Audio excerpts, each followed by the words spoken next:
He lost 9 years for a crime he never committed, while the real mastermind became the city's greatest hero. But one forgotten briefcase, a hidden witness, and a trail of erased records are about to expose a conspiracy no one was supposed to uncover. Stay until the end, because every twist changes everything. Don't forget to like, subscribe, and let's begin. I spent 9 years imagining what it would feel like to come home. I thought freedom would erase the weight of prison, but the truth was much harsher. Freedom only gave me the chance to see how completely my old life had disappeared. My name had been erased from every place where it once mattered, while the man responsible for destroying it had become someone the entire city admired. My name is Dominic Firsten, and if you had met me 10 years ago, you would have seen a man obsessed with doing things the right way. I was a structural engineer before I became a business owner, and every project I approved carried my personal commitment that families would be safe inside the buildings we constructed. That promise was more valuable to me than profit. It was the reason our company grew so quickly and why clients trusted us with emergency housing projects after natural disasters struck neighboring counties. Back then, I believed success came from hard work and honest partnerships. That belief made it easy to trust Alaric Voss. Alaric was everything investors wanted to see. He spoke confidently during meetings, negotiated contracts with remarkable patience, and always knew how to calm nervous clients. While I focused on engineering plans and construction sites, he handled financing, public relations, and expansion. We balanced each other perfectly, or at least that was what I believed. Looking back now, I realize I spent years noticing only the qualities that benefited our company. I ignored the small warning signs because success has a dangerous way of convincing people that everything is working exactly as it should. The morning I walked out of prison, the air felt colder than I remembered. It wasn't because of the weather. It was because I no longer belonged anywhere. The correctional officer handed me a small envelope containing my identification card, a few worn-out bills, and the watch I had been wearing the day I was arrested. Its battery had died years ago. The frozen hand still pointed to the exact minute my old life ended. "Good luck, Mr. Firsten," the officer said before the heavy steel gate closed behind me. Those words sounded polite, but they also felt final. No family waited outside. No friends arrived to pick me up. During the first few years of my sentence, people wrote letters promising they believed in my innocence. As time passed, those letters became fewer until they disappeared completely. Life continued for everyone else while mine stood still behind concrete walls and locked doors. I carried my small duffel bag to the nearest bus station and bought a one-way ticket back to Ashton Ridge. The city looked larger than I remembered. Entire neighborhoods had been rebuilt. New apartment complexes stood where abandoned factories once dominated the skyline. Coffee shops replaced old hardware stores. Even the streets seemed brighter. Everything had changed except the memories I carried with me. As the bus entered downtown, my eyes searched for the building that had once represented everything I had worked to create. I found it within seconds. The headquarters still stood at the same corner across from City Hall. The glass exterior reflected the afternoon sunlight just as it always had. Only one detail had changed. The enormous silver letters displaying Forsen and Voss Construction were gone. In their place stood a polished black sign. Voss Infrastructure Group. My own last name had vanished as though it had never existed. I stepped off the bus without thinking. My feet carried me toward the entrance automatically, driven by habit more than hope. Employees dressed in expensive business suits walked through revolving glass doors while laughing with one another. None of them recognized me. Most of them were probably hired long after my conviction. Inside the lobby, everything looked different. Modern furniture replaced the old reception desk I had personally selected years earlier. Awards lined the walls. Large digital displays showcased charitable projects funded by the company. Near the elevators stood a life-sized photograph of Alaric Voss smiling beside children at the opening of a newly built community center. The caption beneath the image read, "A visionary leader rebuilding stronger communities." I couldn't stop staring at it. 9 years ago, Newspapers had called him my loyal partner who courageously kept the company alive after my criminal negligence nearly destroyed it. Now they called him a hero. "Can I help you, sir?" The receptionist's voice interrupted my thoughts. "I used to work here," I answered quietly. She smiled politely. "I'm sorry, but this building requires employee identification." I just wanted to look around. Before she could respond, 2 uniformed security guards approached from opposite sides of the lobby. One of them studied my face carefully. Recognition slowly appeared in his eyes. Not because he knew me personally. Because he remembered seeing my face somewhere else. Probably in old news articles. "Mr. Fursten?" I nodded once. "I'm afraid we'll have to ask you to leave." His tone remained professional, but the message carried no room for discussion. "I don't want any trouble," I said. "We appreciate that." The second guard opened the front door without touching me. They didn't need force. My past had already done their job.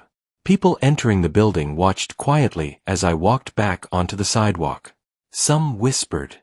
Others simply stared. A middle-aged man passing by looked directly at me before shaking his head. Whether he recognized me or simply judged another former inmate, I couldn't tell. Either way, the result felt exactly the same. I kept walking until the company disappeared behind taller buildings. Only then did I stop. I reached into my pocket and pulled out the old watch. The hands still hadn't moved. Neither, it seemed, had the judgment people carried against me. I woke before sunrise out of habit.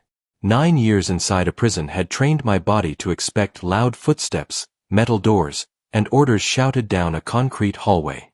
Instead, I heard rain tapping softly against the apartment window. For several seconds, I simply stared at the cracked ceiling, reminding myself that I could stand up whenever I wanted. No one was counting me. No one was locking me inside. The feeling should have been comforting. Instead, it felt strangely unfamiliar. I made instant coffee using the tiny electric kettle the landlord had left behind. It tasted terrible, but I welcomed the bitterness. It gave me something to focus on besides the emptiness filling the room. I needed work. No matter how angry I felt toward Alaric, anger wouldn't pay rent. By 8 o'clock I had printed copies of the only resume I could honestly write. It listed years of engineering experience followed by a gap no employer would ignore. 9 years. Every interviewer would ask the same question. Every answer would end the conversation. Still, I refused to surrender before trying. The first construction company rejected me within 5 minutes. The hiring manager recognized my name before he finished reading my application. "I'm sorry," he said, sliding the papers back across the desk. "Our insurance provider wouldn't approve someone with your background." He didn't ask about my qualifications. He didn't ask what really happened. My conviction answered every question before I could open my mouth. The second office was more polite. The manager listened patiently while I explained that I had completed engineering certification courses during my sentence and kept studying updated building regulations. He nodded with genuine interest. For a brief moment, I thought someone might finally judge me by my abilities. Then his assistant quietly whispered something into his ear while showing him an article on her phone. His expression changed immediately. "I don't think we're the right fit." The interview ended less than a minute later. By lunchtime, I had collected 4 rejections. None of them mentioned my skills. Every one of them mentioned trust. Trust. It was a simple word that had become impossible for me to reclaim. I walked through downtown without any destination, trying to ignore the frustration growing heavier with every passing hour. As I crossed Riverside Square, I noticed a crowd gathered around a temporary stage. Large banners displayed the familiar black and silver logo of Voss Infrastructure Group. Curiosity stopped me. An announcer welcomed the audience before introducing the company's founder. Alaric Voss stepped onto the stage wearing a tailored navy suit. The applause was immediate. He smiled exactly as I remembered. Confident. Calm. completely in control. Ladies and gentlemen, he began, our city deserves buildings that families can trust for generations. The words struck me harder than I expected. Trust. The same word employers had used to reject me all morning. Now the man who had destroyed my life stood before hundreds of people presenting himself as the city's guardian of safety. He spoke about responsibility. He spoke about integrity. He spoke about learning from past tragedies without ever mentioning my name. He didn't need to. Everyone already knew the story they had been told. Near the edge of the crowd, I overheard two older men talking. It's remarkable what Voss accomplished after his partner ruined everything. I know, the other replied. Most people would have gone bankrupt. He saved the company. No, I whispered under my breath. He stole it. Neither man heard me. They kept applauding as Alaric announced another scholarship program for engineering students. Cameras flashed. Reporters surrounded him. Children posed for photographs beside him. The image was perfect. Watching him receive admiration that should never have belonged to him made my chest tighten with something stronger than anger. Determination. For 9 years I had survived by repeating one sentence to myself every night. The truth still exists, even if no one can see it. The problem was proving it. After the ceremony ended, I stayed behind while the crowd dispersed. Workers dismantled chairs and packed audio equipment into trucks. One television crew remained, filming closing shots. As I turned to leave, a woman standing across the street caught my attention. She wasn't watching the stage. She was watching me. She appeared to be in her late 30s, wearing a gray coat despite the improving weather.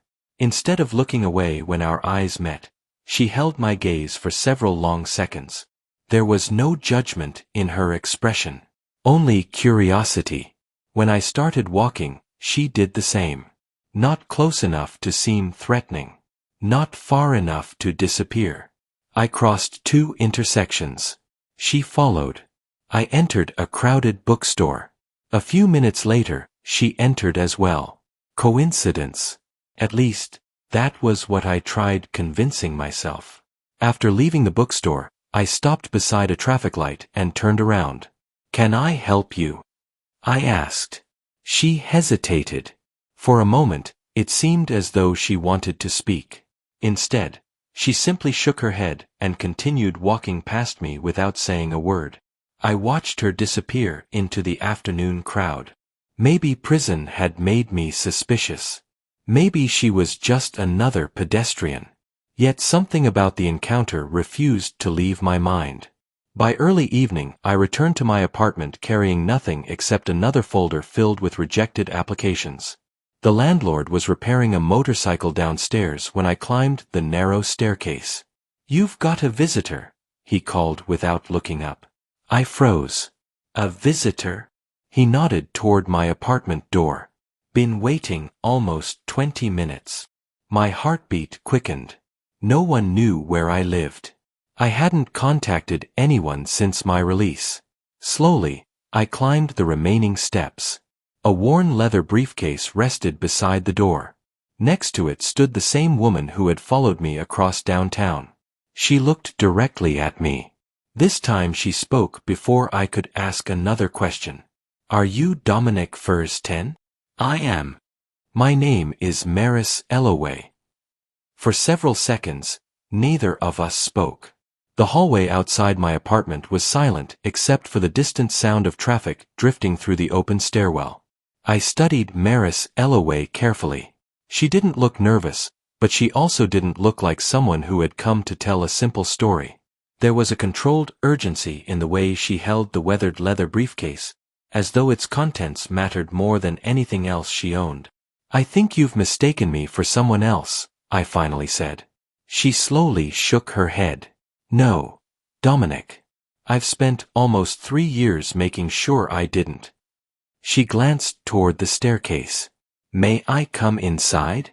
What I have to tell you shouldn't be discussed in a hallway."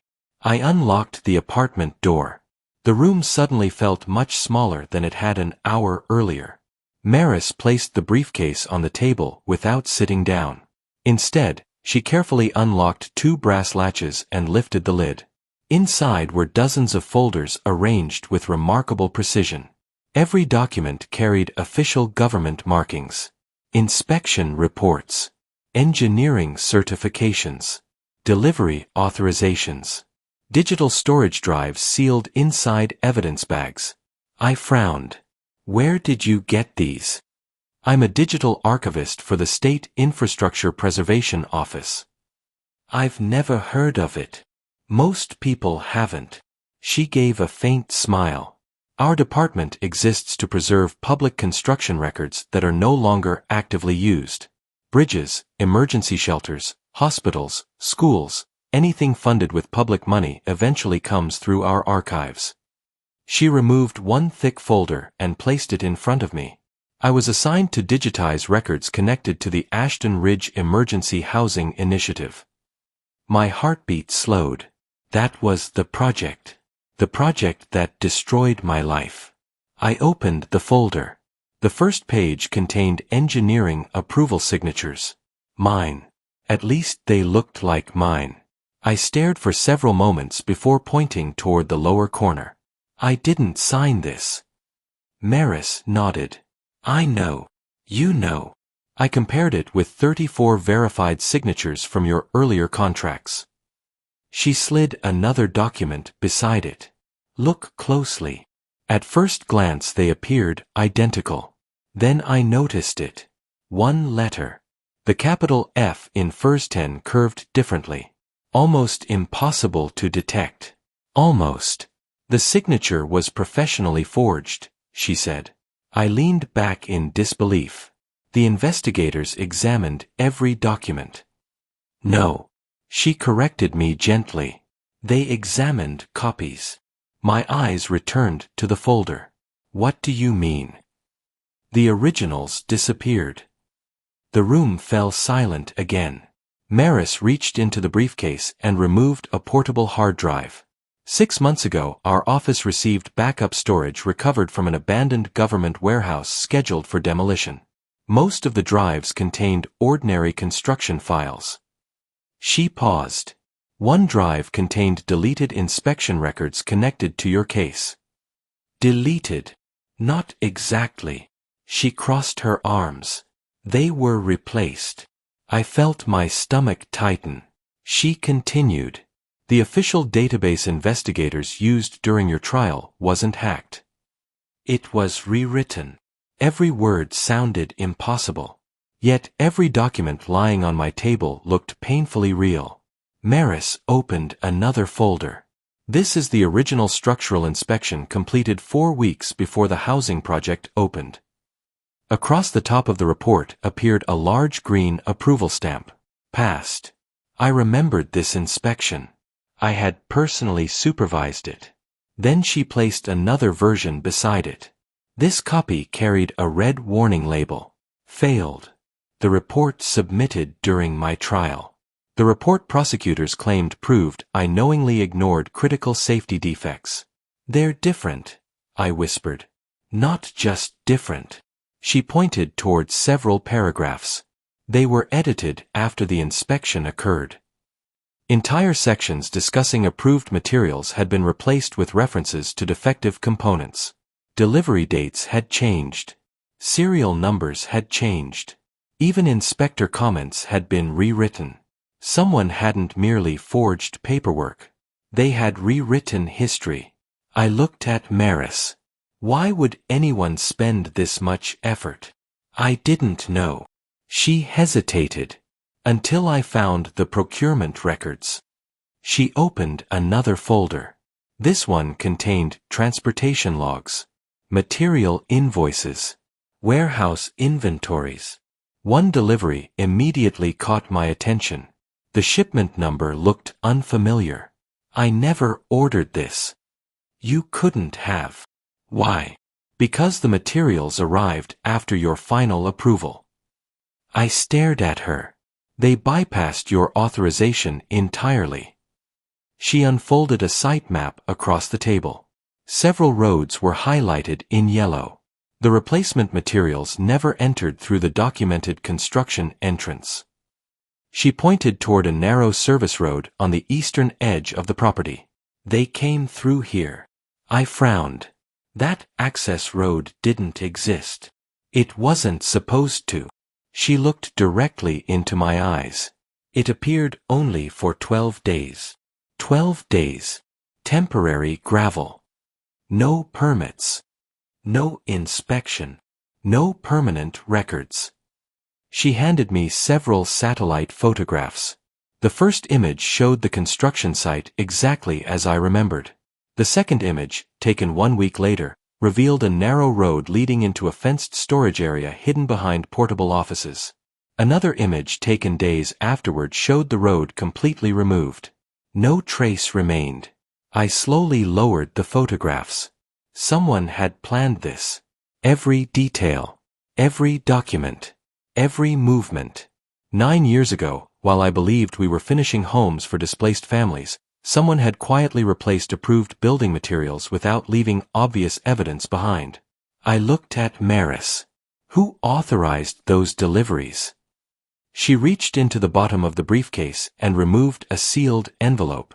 I spent months asking myself that same question. She carefully opened it. Inside was a single procurement authorization form. Unlike the forged engineering approvals, this document contained an original executive signature. Not mine. Not any government officials. I recognized the handwriting immediately. Even after 9 years, I would have recognized it anywhere. Alaric Voss. The signature sat beneath an emergency authorization clause granting unrestricted material substitutions without requiring engineering approval. I didn't sleep that night. Every few minutes, I found myself opening another folder from Maris's briefcase, comparing dates, signatures, inspection reports, and transportation records. For 9 years I had replayed my trial inside my head, searching for the moment everything went wrong. Now I understood something that haunted me even more. The trial had never been designed to uncover the truth. It had been built around carefully manufactured evidence. Just before sunrise, Maris finally broke the silence. "You can't go to the police yet." I looked up from the stack of documents. "Why not?" "Because these records prove someone altered evidence." "Exactly." "No," she replied. "They only prove it to us." I frowned. "They'll ask where I got these files." She folded her hands. "My office wasn't authorized to release archived documents." "You stole them." "I preserved them." Her answer came without hesitation. If I had followed procedure, every one of these files would already be gone. I couldn't argue with that. She continued. "If powerful people manipulated government records once, we have to assume they still have influence." I hated admitting it, but she was right. Walking into the nearest police station with a stack of unexplained documents could easily end with the evidence disappearing for a second time. "We need someone connected to the project," Maris said. "Someone who actually witnessed what happened." I testified everyone followed proper procedures. "Because that's what you believed." She leaned closer. "The people who changed those procedures are the people we need." Her words stayed with me long after she left the apartment. Before leaving, she copied every digital file onto a small encrypted drive. "You keep this." "What about the originals?" "They're safer with me." I wasn't convinced either option was actually safe. Still, it was all we had. Later that afternoon, I began revisiting places connected to the emergency housing project. The neighborhood looked nothing like it had before my arrest. Several of the original buildings had been demolished years earlier. New structures occupied the empty lots. Children played in parks built where damaged homes once stood. Most residents had no idea who I was.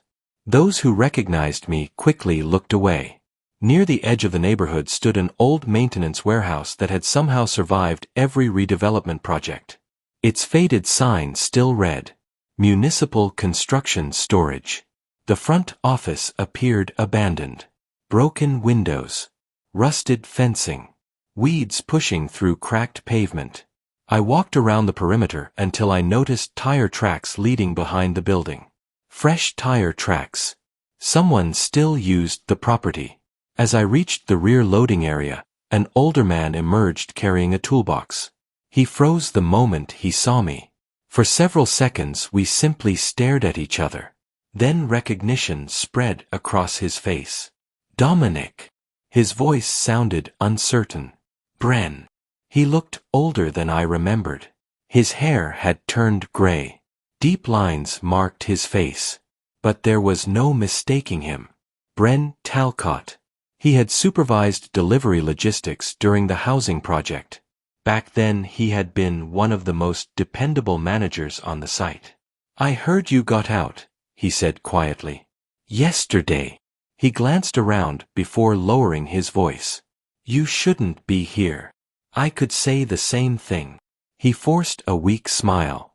They never tore this place down. You still work here? Maintenance. His answer felt strangely incomplete. I thought you left after the investigation. I wanted to. He looked away. They made sure I stayed. The sentence caught my attention immediately. Who made sure? Bren didn't answer. Instead, he unlocked the warehouse door. Come inside. Dust covered nearly everything. Shelves leaned under the weight of forgotten equipment. Old forklifts sat unused beneath faded tarps. Nothing about the building suggested it had played any role in a conspiracy. Yet Bren carefully closed the door behind us before speaking again. I've wanted to tell someone the truth for years. My pulse quickened. What truth? He took a long breath. The deliveries. Every muscle in my body tightened. What about them? They weren't normal. I know materials were replaced. His eyes widened. You know that. I have proof. For the first time since our conversation began, genuine fear appeared on his face. You need to leave this city. I'm not leaving. You don't understand. I understand enough. I removed the encrypted drive from my pocket. I know the inspection reports were altered. I know unauthorized shipments entered through a temporary road. I know Alaric signed procurement orders. Bren stared at me in complete silence. Finally, he whispered something I never expected to hear. I drove the first truck. The words echoed inside the empty warehouse. I couldn't respond. I didn't know what was happening, he continued. They told me it was an emergency material substitution approved by executive management. When did you realize something was wrong? The night after the final inspection. He slowly walked toward an old filing cabinet hidden beneath years of dust. I saw workers replacing steel support assemblies after your team had already signed off. I felt my heart pounding. They worked overnight. No engineers. No inspectors. Only supervisors personally chosen by Alaric. Bren unlocked the cabinet using a key hanging around his neck. Inside rested several weathered logbooks. I kept copies. You kept records. I couldn't bring myself to destroy them. He handed me one faded notebook. Every page listed truck arrival times, license plate numbers, driver signatures, material quantities. Most importantly, none of them matched the official transportation logs presented during my trial. The dates were different. The cargo descriptions were different. Entire deliveries had vanished from the public record. I looked up. Why didn't you come forward? His shoulders slumped. They threatened my family. The answer came so quietly, I almost missed it. My wife was sick. My daughter was 12. They told me accidents happen. I believed them. Years of guilt were written across his face. I've lived with that decision every day since. Before I could answer, a loud engine echoed outside the warehouse. Bren's expression changed instantly. They know you've started asking questions. The words had barely left Bren's mouth when the first SUV came to a stop outside the warehouse. Doors opened almost simultaneously. 4 men stepped out wearing dark jackets with no company logos, no badges, and no visible identification. They moved with purpose, scanning the building before splitting into pairs.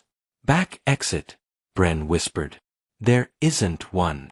"There is now." Without waiting for me to respond, he rushed toward a row of metal shelves stacked with old construction supplies. Together we shoved the shelves aside, revealing a narrow steel door hidden behind decades of dust. "I forgot this was even here," I admitted. "I never did." He unlocked the rusted padlock with the same key that had opened the filing cabinet. "Go." "What about you?" "I'll slow them down. I'm not leaving you." "You don't have a choice." The sound of heavy footsteps echoed through the front office. Someone was already inside. Bren pushed the weathered logbook into my hands. "Protect that. I'll find you later." Before I could argue again, he shoved me through the narrow doorway. The passage led into an alley behind the warehouse, hidden by stacks of abandoned shipping containers. I sprinted without looking back until I reached the opposite end of the industrial block.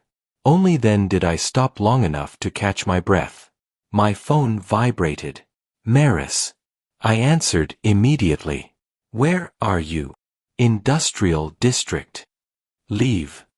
Her voice was sharper than I had ever heard.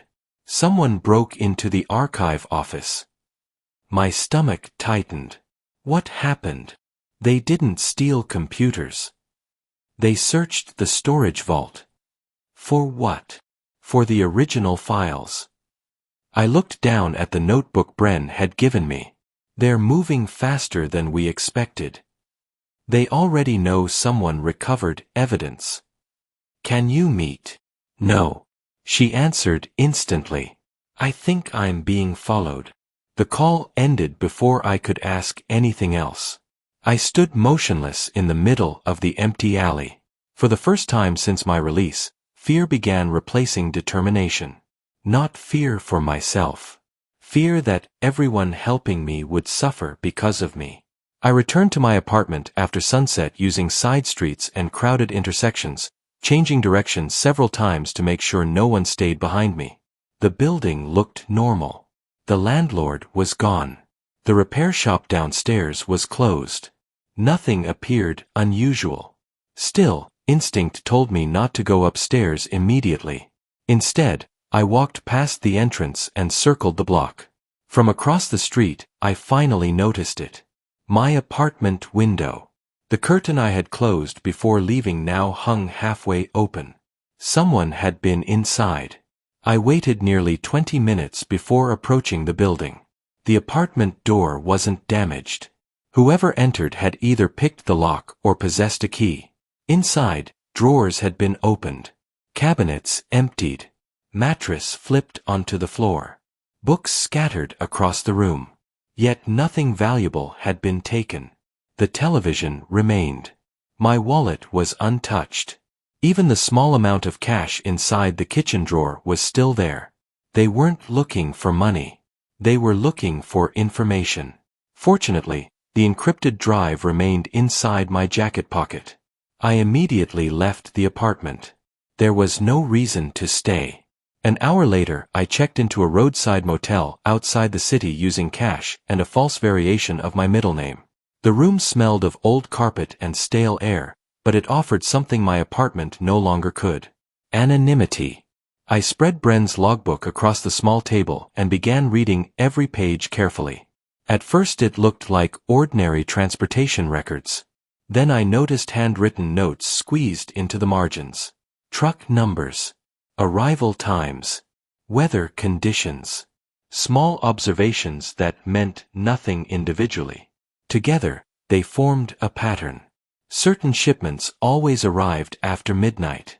The same 3 supervisors signed every unauthorized delivery. Their names never appeared in the official investigation. One entry caught my attention immediately. Temporary access route opened. Authorized by AV. No engineering approval required. Another note beneath it had been added in different handwriting. Replace before sunrise. I flipped through more pages.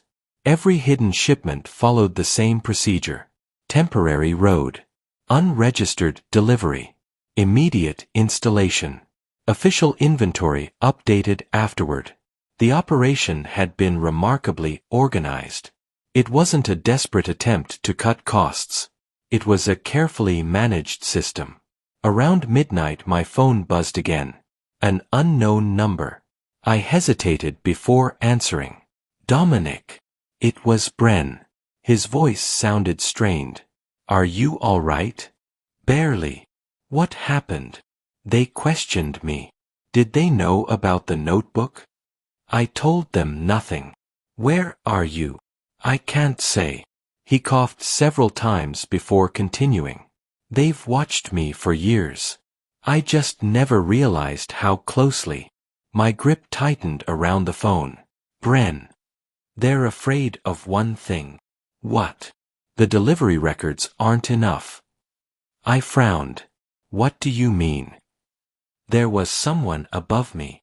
Someone who approved every shipment personally. Alaric. No. The answer stunned me. Someone else. I felt the room grow completely still. There was another partner? Not a partner. Bren lowered his voice until I could barely hear him. An investor. He never appeared in company records. He never attended meetings. But everyone on the logistics team knew that nothing moved without his approval. Who is he? Silence. Then Bren whispered a single name. Gideon Mercer. The name meant nothing to me. I've never heard of him. You weren't supposed to. He financed projects through shell companies. He stayed invisible. So why tell me now? Because if you're looking for the man who built this conspiracy. Bren stopped speaking. A loud crash echoed through the phone. Someone shouted in the background. Then another voice barked an order I couldn't understand. Bren. No answer. Bren. The line filled with heavy breathing. Finally, his voice returned, barely above a whisper. They found me. The call ended. I didn't sleep after Bren's phone call. His final words echoed through the motel room long after the line went dead. They found me. I tried calling him again. Straight to voicemail. Again. Nothing. A third time. His phone had already been turned off. I sat in silence, staring at the notebook spread across the small table. Every page represented 9 years stolen from my life, yet it also represented something far more important. For the first time, the people responsible were making mistakes. They weren't chasing rumors anymore. They were chasing evidence, and that meant they were afraid. Just after sunrise, someone knocked twice on my motel door. I froze. No one knew where I was. I quietly slipped the encrypted drive into my jacket before approaching the door. Who is it? It's Maris. I looked through the peephole. She stood alone, wearing the same gray coat, but she looked exhausted. Dark circles surrounded her eyes, and her hair was damp from the morning rain. I unlocked the door immediately. You shouldn't be here. I know. She stepped inside and locked the door behind her. I wasn't followed. Are you sure? As sure as I can be. She placed a laptop on the table before taking a deep breath. I found something last night. I thought your archive office was compromised. It was. But whoever searched it didn't know I had already copied part of the metadata onto an offline system. I looked at her. Metadata. She nodded. Everyone focuses on documents. I focused on the history of those documents. She opened the laptop and displayed a timeline filled with file revisions. Colored bars stretched across the screen. Dates. User IDs. Authorization logs. This is the government's archival history. I don't understand. You will. She enlarged one section. Every official inspection report has a digital fingerprint. When someone edits a document, the system quietly records when it happened. Even if the content is replaced. I leaned closer. The investigators never saw this. They couldn't. The revision history wasn't stored with the reports. It was archived separately. She clicked another window. There. One timestamp flashed on the screen. Emergency Housing Structural Inspection. Modified, 2:14 a.m. 3 days after I had signed the original report. Someone edited it after the inspection, I whispered. Exactly. She highlighted another line. Authorized Terminal. Executive Administration Suite. Location. Voss Infrastructure Headquarters. I stared at the screen. My office never handled archived government reports. It didn't. She clicked once more. The login credentials belonged to an outside consultant. A new name appeared. Gideon Mercer. For the first time, the mysterious investor became something more than a whispered rumor. He had access to government archives? Maris slowly nodded. Temporary access. Approved under an emergency reconstruction partnership. I felt my pulse quicken. So Bren was telling the truth. Yes. But there's something even worse. She opened another file. Hundreds of financial transfers appeared across the screen. None of the companies looked familiar. Each payment moved through multiple shell corporations before ending in one destination. Mercer Strategic Holdings. They weren't stealing from the project, I said quietly. No. They were using it. Maris looked directly at me. The emergency housing development wasn't just another construction contract. It was a demonstration. For who? International investment groups. I frowned. They wanted to prove these experimental construction systems could be deployed faster than traditional methods. And if the buildings failed? They expected maintenance issues. They didn't expect structural collapse. My chest tightened. People died. Yes. And once that happened, they needed one person to carry the blame before investors lost confidence. Silence filled the room. Every question I had carried through 9 years of prison finally had an answer. Not because someone wanted revenge against me. Not because Alaric hated me. I had simply been the easiest person to sacrifice. The engineer. The signature. The public face of safety. Without me taking the fall, every contract, every investor, and every executive connected to the project would have come under immediate investigation. Instead, only I did. Maris closed the laptop. I've already contacted someone. I looked up sharply. You what? A federal investigative journalist. My expression hardened. That's dangerous. I know. But if local authorities are compromised, someone outside the system has to see this. She handed me a folded piece of paper. Meet him tonight. I opened it. The address belonged to an abandoned railway station on the eastern edge of Ashton Ridge. 9 o'clock. Why there? He chose it. I don't like this. Neither do I. Before I could respond, the television mounted above the motel dresser interrupted with a breaking news alert. A photograph of Bren Talcott appeared on the screen. My stomach dropped. The reporter spoke calmly. Authorities confirmed this morning that longtime municipal maintenance employee Bren Talcott was killed in what investigators believe was a single-vehicle accident late last night. Accident.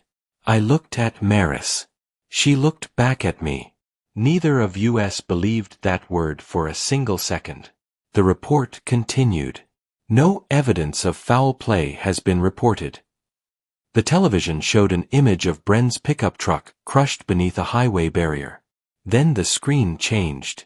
Standing before a row of microphones was Alaric Voss. His expression was solemn. Our thoughts are with Mr. Talcott's family during this tragic time. He spoke with perfect composure. The cameras loved him. The public believed him. I switched off the television before he could finish. The room fell silent once again. Bren had lived with guilt for 9 years. Now he was dead only hours after deciding to tell the truth. I closed the notebook and slipped it into my bag beside the encrypted drive. They've crossed a line they can't erase. Maris nodded. What are you going to do? I looked toward the rain-covered highway outside the motel window. For 9 years I fought to survive. I picked up the evidence. Now, I'm going to make sure the world finally sees who they really are.